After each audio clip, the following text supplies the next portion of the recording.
Dialogue at the Wilson Center is a production of the Woodrow Wilson International Center for Scholars. And now here's your host, John Molesky. Hello and welcome to the Wilson Center in Washington, D.C. Each week, Dialogue explores the world of ideas and issues in international affairs, history, and culture. Our guests this week are Haleh Esfandiari, director of the Wilson Center's Middle East program, Hanin Hadar, editor of the independent news service Now Lebanon, and Yasmin El-Said Hani, foreign news editor and U.S.-based correspondent for the Egyptian daily newspaper Al Akhbar. Today we'll be discussing women and the Arab Spring, and I'm going to begin with some terminology. And I know, Haleh, you prefer Arab awakening to Arab Spring, and we've spent some time, some pessimists are saying Arab winter. The question I have is not necessarily about the terminology. It's more about, is it useful to talk about a series of events that are connected geographically but may not be connected in other ways? Is it useful to create an umbrella term to talk about each of them? Does it further our understanding or does it hurt our understanding of what's happening? Because I believe the language matters because it's the beginning of how we think about a topic. What do you think, Haleh?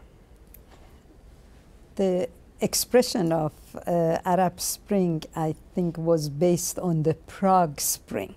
You know, you remember Sure. that there was that event in Czechoslovakia, and everybody referred to it as the Prague Spring. And since then, whenever you have had similar events, no matter where in the world, you would use the word spring. But I think in this case, after a brief period, they decided that there was more to it than the Arab Spring, and because things were necessarily not turning out the way some of our democratic friends wanted, so they started referring to it as an Arab awakening.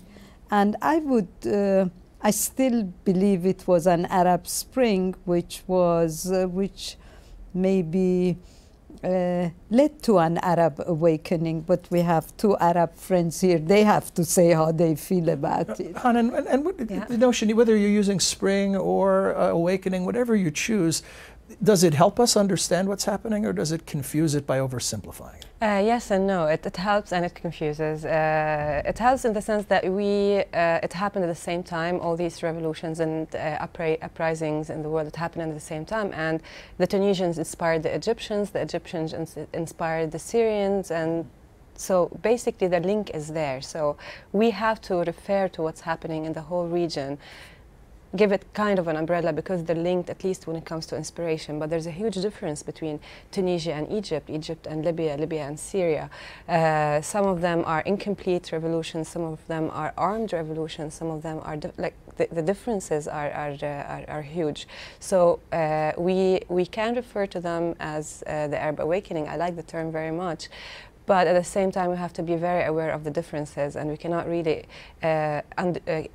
impose one understanding of look at each country with the same perspective, with the same angles. We have to be sure that make sure that we understand the differences. Yasmin, what do you think on this question? Well, I do agree with both of them, with what they have just mentioned, that of course, we can't equate all the uprisings that took place in the region with each other, but still I don't prefer the Arab Spring as a term, but I prefer Arab awakening because the spring is part of the year. So the year contains a winter, an autumn and summer. So when we are speaking about Arab Spring, so it might get the chance another time to say Arab winter or Arab. I don't like this. It's awakening that will always continue. Haleh, you've won the naming game. Everyone voted for awakening. You've Yes. got a winner. Another thing that images, words shape our expectations. Spring is a very optimistic word. Also, the images we saw of women involved in the various protests and uprisings throughout the region really set an expectation that this was going to be a potential golden age for women in the region. Now we've had some time to look at the outcomes. What are you thinking now? Are you still feeling optimistic? Are you still hopeful? Or has some pessimism crept into the picture? On the long run, I'm very hopeful because on the short term, it's really disastrous for women. what's happening in the region, especially when you look at Tunisia, Egypt, and Libya, and Yemen, of course, women's situation is really like worse than before the revolution. In Syria, it's even more dramatic because of all the rape of women being used as a tool to suppress the revolution. On the short term, it's really bad for women, but on the long term, I'm very hopeful because I know this is not going to stop. Well, whoever is trying to push women back to the private sphere after the revolutions, and whoever is trying to keep them as silent partners, I'm talking here specifically about the Islamists who are coming to the to rule the new governments. They're not going to stay there forever. They were great as opposition. They were very powerful as opposition. But they're opposition, they're good as opposition. I don't think they will be able to manage government and ministries and services. And we see that they're not succeeding. They're failing, and eventually they have to come to power in order for the people to realize that they're not any better. And eventually, we will get somewhere. We can wait a bit longer. We're all like impatient. Of course, I understand. Like everyone wants to reach some. We want it now, right? We want it now, but we've waited so long. Some people waited for 40 years for change, and change is happening. It's not going to happen overnight. On the long term, I'm very optimistic. Any differing thoughts on this, or is this an area of agreement? Yeah, I agree with what Haneen said, and I just want to add something that in my country, the struggle for women's rights is part of the struggle for justice and democracy in building Egypt after the revolution. And it's not a soft struggle, and it's not a short-term struggle, but it's a deep-rooted struggle with new challenges and actually deep-rooted problems that we come to discover and we come to deal with. We are having now the women issues as being part of the battlefield between the different trends of thinking in Egypt, Islamists versus secularists, but Islamists versus moderates too. It's part of our struggle, and it will continue. I think that right now we are experiencing a very critical situation in writing the Constitution of Egypt, which actually reveals this competition that I'm talking about. And I think that so far the indicators are actually providing good news for Egyptians because the struggle is very hot. The Islamists are, I like to say, minority, even if they are dominating the Constituent Assembly, and the struggle continues. John, you know, maybe having gone through the Iranian Revolution and having seen what happened to women and women being marginalized immediately after the revolution, and having struggled for the last 33 years to find their own place and their own niche in the society, I'm a bit more skeptical, but I'm delighted that my friends from the Arab world are so hopeful. But what we also hear from other women from the region is that their concern, their fear that women will be marginalized, women will be relegated to second-class citizenship. But at the end of the day, like Haneen and like Yasmin, I'm also hopeful because I believe in women. And there is, you know, you have a majority of the population that are educated, and you wouldn't expect that educated people would accept to relegate the other half of the population to their homes. Well, I want to, in some ways we could say that you're all agreeing, even though there's a difference of opinion on what's happening now and how long it will take. But this notion that change takes time that you introduced, how should we calibrate our expectations? In other words, this isn't going to happen in 3 months or a year or even 3 years. Are we talking a generation? How long will it take to see the kind of change? I know hopefully not you were preaching patience, but you don't want to be that patient. No, I'm not that patient. So what is a realistic expectation? Using Iran maybe as an example. I mean, look, 30 years after the Iranian Revolution, we are not back where we were with on women's rights issues. Women had much more right. both in the personal status law and political participation before the revolution than they have now, 33 years later. So I think it depends on the activity and the force of the women in each of these countries. I mean, Tunisia, I'm much more optimistic because Tunisia has a secular tradition. And since they are in the process of drafting the constitution, every article of the constitution which is drafted, it creates a reaction by women, you know, if it doesn't fit their expectation. But what we hear from Egypt, and Yasmin may correct me, is that the discussion over the constitution are taking place behind closed doors, and occasionally something seeps out, and that's when then the Democrat and the liberal and the women jump on it. It's not an open discussion. So really this is an open book, and we don't know where it is going to take us.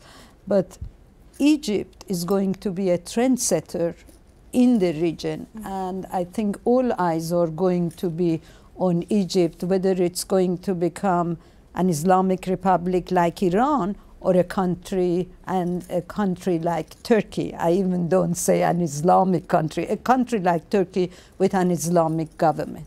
You mentioned Tunisia as an example of some, the Freedom House ratings in 2010. Did you all see those where Tunisia came out on top, and the categories were non-discrimination and access to justice, autonomy, security, and freedom of the person, economic rights and equal opportunity, political rights and civic voice, social and cultural rights. Yes, today in Tunisia there are protests because of a court case involving rape and police officers where the couple is now being also charged potentially with immorality. So if Tunisia is the best case scenario and this is happening, what does that tell us about the depth of the problem? But Tunisia, you know that the white Tunisian women are so different because of this background. The difference between Tunisian women and other women in the region is that Tunisia, also Lebanese included, Tunisian women will not accept the fact that the new government wants to give them like silent partners. They're not forgiving. They will not accept no as an answer. They're always out there protesting. The difference is that a lot of women and women organizations in the Arab region, the rest of the region, are more compromising, and this is the problem. I think in order to achieve women's rights quickly and so we don't have to wait so long, is really to follow this example and say that no more compromises. We cannot after the revolutions, the spirits in the street changed, and we have to follow this. No more compromises, and the main thing that really we should keep in mind in order to get there is to separate state from religion. And that's the only solution. I think it's really the only solution. And we cannot one do more anything thing, else. if I may add to what you said, and also to make sure that laws that were passed regarding women's rights should not be revisited. Yes, exactly. This is very important because now there is a pattern in a lot of these countries to start revisiting the laws. They don't have to. And turn back the clock in some cases. Yeah, exactly. That's You know, because this is the this is the identity. Because I want to ask you, in your country, in the election of President Morsi and the Muslim Brotherhood, and we saw the coming out party at the UN General Assembly speech, and people were really listening to what he would say. When the Arab Spring first started, and even before then, there were those who said that Islam is incompatible with democracy. They were largely denounced. Now you're hearing similar voices saying that Islam is incompatible with feminism. What are your thoughts on this? Actually, I don't think that Islam is against women's rights or against feminism as being a trend to fight for women's rights and women's roles in society. I think Islam has included many verses in Quran and many historical evidences that shows all respect and appreciation to women's role in the society. The problem is that we are facing now in Egypt is that some people are adopting extremist and fanatic explanations of Islam. And in our religion, there is no hierarchy to set a final word about this. So it's a complete and continuous struggle among the society between moderation and extremism, between actually political forces. Some have money and some do not have money, but both forces are claiming to represent Islam. None of which will sound unfamiliar to people in this country. Yeah. You'll hear feminists in this country say that one of their greatest barriers are other women who prescribe to a traditionalist approach. Exactly. But I'm sorry, Haneen, I just want to add something. Some people are mentioning that the importance of man-made laws. Yeah, that's very much important thing, but within an extremist context, it might be devastating for women and it might be devastating for society, because sometimes in my country right now, some calls are being there for the parliament to pass, of course during the ex-parliament, to pass a legislation to lower the age of marriage for girls. If it passed, it would be a man-made law. That would be that would be a catastrophe. So our problem is much more about culture and much more about this continuous struggle among the mentalities of the people, and it's also a struggle to create a country where the traditions is not much powerful than laws, and laws are being respected and appreciated by all people in the country. So it's a huge struggle. I will have to comment on this, to disagree completely with Yasmina on the first point she made, that I really think that Islam and feminism cannot coexist. Not even more moderate interpretations of Islam? No. Why is there are that? certain parts of the text of the Quran that no matter how you explain it, even like the most moderate and open-minded and liberal clerics in Lebanon, and I can give a lot of examples, who are pro-women, are known to be pro-women, they hit a certain wall and there are certain limits that they cannot overpass, like polygamy, like sexual rights. But couldn't you say the same thing? I'll push back. Couldn't you say the same thing about Christianity? Of course. That's why I call for the clear separation between state and religious institution. Then if you want to be a practicing Muslim, no one will stop you, but if you are a non-practicing Muslim and you want to be a citizen, the state should treat you as a citizen, not a Muslim. There are a lot of minorities in these regions. There are some people who are not subscribed to Islam and the text. They need to be treated as citizens, and no matter how you interpret the text, there are certain limitations that will influence my day-to-day life, and I just want to be a citizen. So let's make a deal that we'll come back and look at this after some more time has passed. Yes, sure. Thanks very much. Thank you. Thank you. You know, Quick John, final thought. Okay. The point I wanted to make was that the constitution of all the Arab countries, even Iran, says that the country is, I don't know, a republic, the religion is Islam. Okay, but before this, before the Islamic Revolution, before the Arab awakening, whatever, there was an understanding that religion is a private matter. You can practice it in the privacy of your home. You didn't, and the society was free to behave. I was free not to observe the hijab. Yasmin could observe the hijab. But now in Iran, the law is that you have to observe it. So it is, I think, what Haneen is saying is that when religion is creeping into your daily life, I cite Iran, then that becomes a problem. Understood. Okay, thanks again. We'll be back in just a moment with a discussion of the 50th anniversary of the Cuban Missile Crisis. The Wilson Center is America's living memorial to its 28th president, connecting the world of policymaking to practical options derived from the world's finest ideas, research, analysis, and honest, nonpartisan conversation. Visit us on the web at wilsoncenter.org. And now we return to more dialogue at the Wilson Center. This month marks the 50th anniversary of the Cuban Missile Crisis. Joining us to discuss this monumental moment of the Cold War is Timothy McDonnell.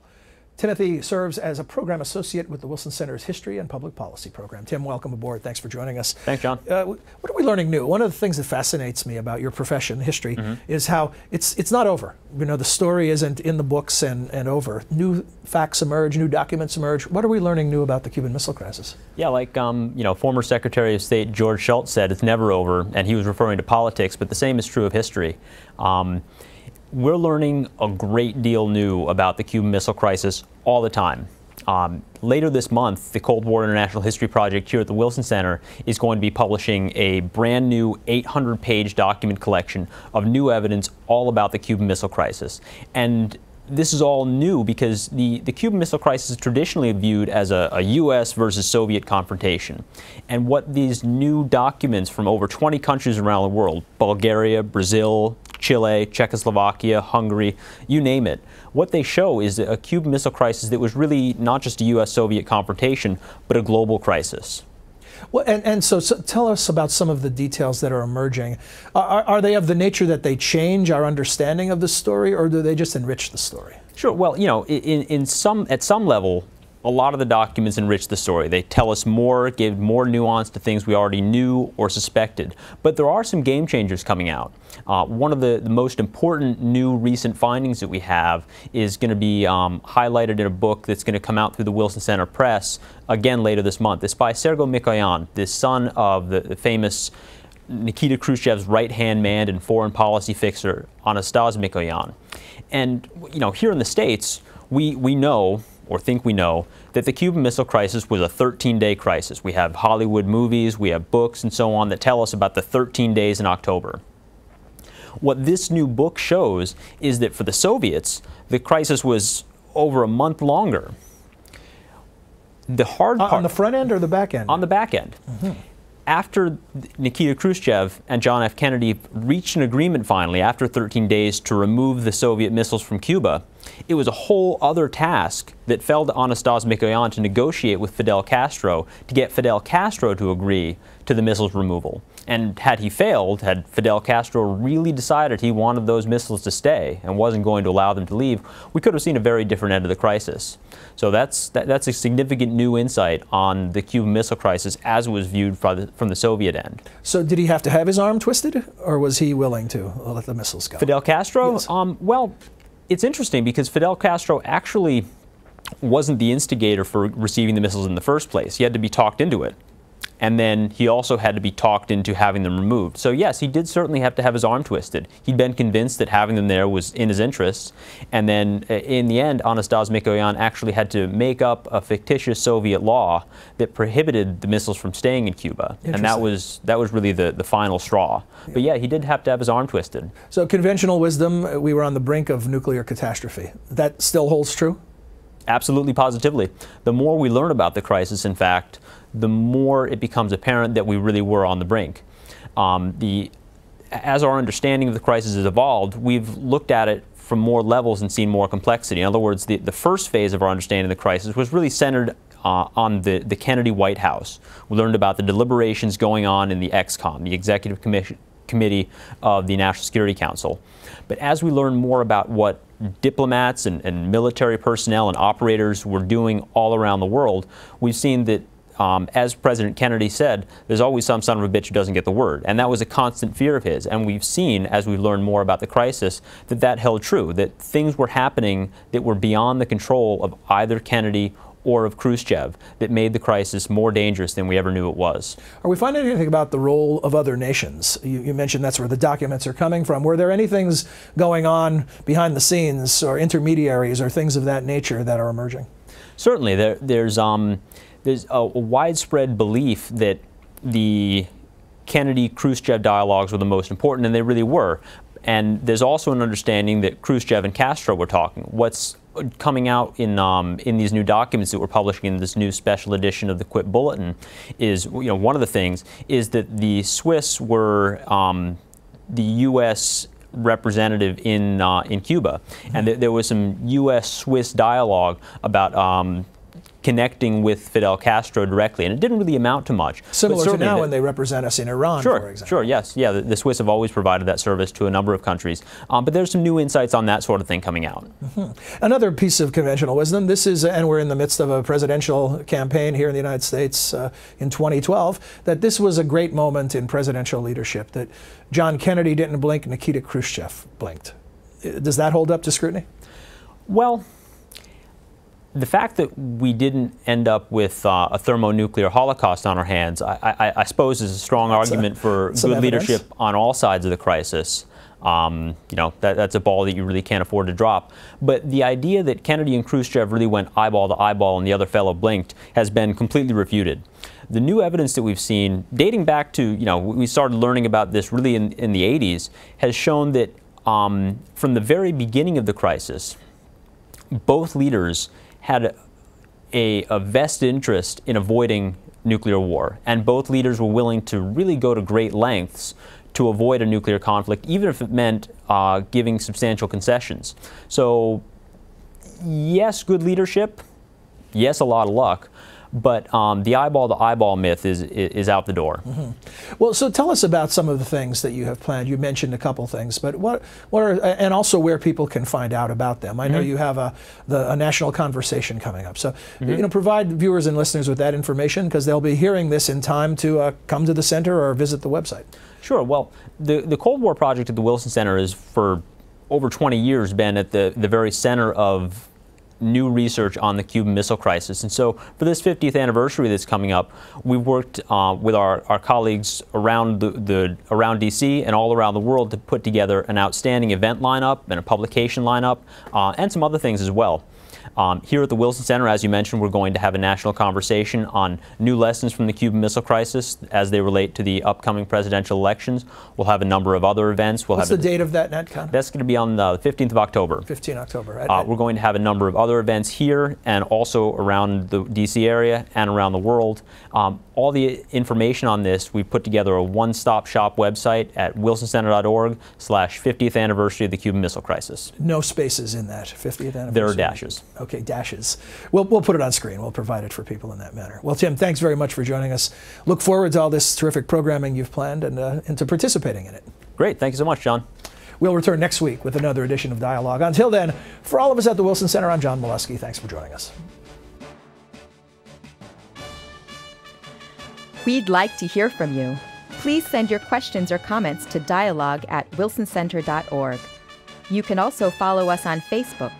Search Dialogue Television and Radio. Our host's Twitter feed is twitter.com/John Milewski. Dialogue is a co-production of the Woodrow Wilson International Center for Scholars and MHZ Networks. Dialogue is available via broadcast, cable, satellite, and telco on MHZ Worldview throughout the United States. To see how to watch where you live, visit www.mhznetworks.org.